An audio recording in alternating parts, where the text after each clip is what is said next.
The invitation is to meet the glass. If this is your experience, if this is what you're experiencing, yeah, I like what you just said. There's no spiritual revelation here. You have an idea of what's going to be revealed.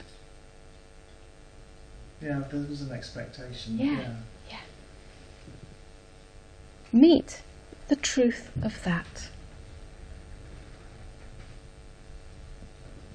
Meet the truth of this glass that is here, this frostiness, this cloudiness.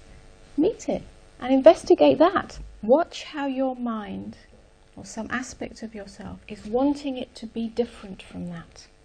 Wanting it to be clear, because you have an idea of what clarity is. You have an idea of what spiritual revelation is.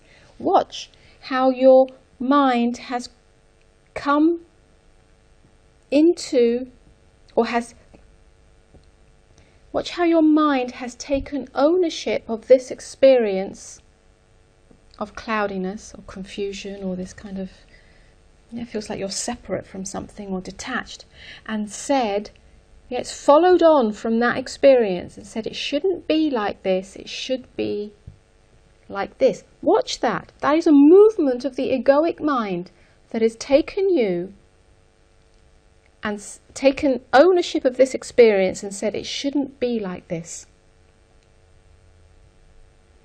So when I say meet this that is here, it is simply watching that movement, recognizing it as the movement of egoic mind, and then bringing your attention or your fullness or your engagement to this that is here, without any idea of how it should or shouldn't be. Can you see how that brings you right into now? Just meeting this that is here, this frostiness, this glass, this confusion. If you just keep on meeting it without the idea that it should be anything different, then that in itself brings you into presence. And that's all that is required. And you do that over and over and over again, every nanosecond. Yeah, not just as a one-off idea. Now, and now, and now, and now, and now, as you're experiencing it. And allow the experience to be whatever it is. And maybe nothing changes. And maybe something moves and changes. That's meeting direct experience. That's meeting reality. That's all that meditation really is. Yeah? So it's not trying to get away from that. It doesn't mean identifying with it either. It doesn't mean creating an identity out of it and saying, oh, well, I'm really confused, therefore I must be confused, and usually the follow-up of that is, I must be wrong. I'm not good enough. I didn't get it right. And you see how the train of thoughts, just one leads on from the other. But when you bring your fullness to this that is happening here without an agenda, without an attempt to change it, then none of these other little hooks come in.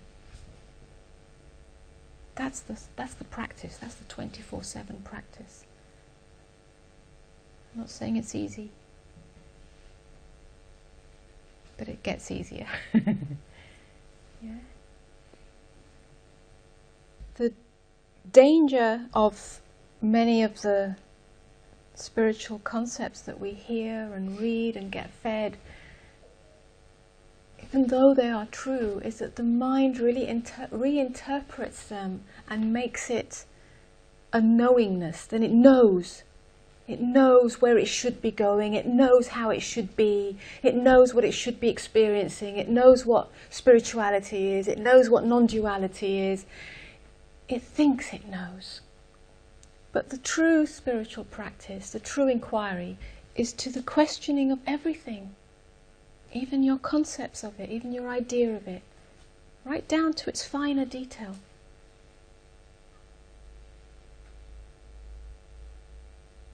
to watch, to witness the movement of mind as it tries to reconceptualize every experience you're having. That, watching that and seeing it as that movement of something very ancient, something very archaic that's just been playing itself out for millennia, but is not serving to do anything other than trap you in the identification of that which it is experiencing. To watch that is the beginning of the dissolvement of that, and that's awareness.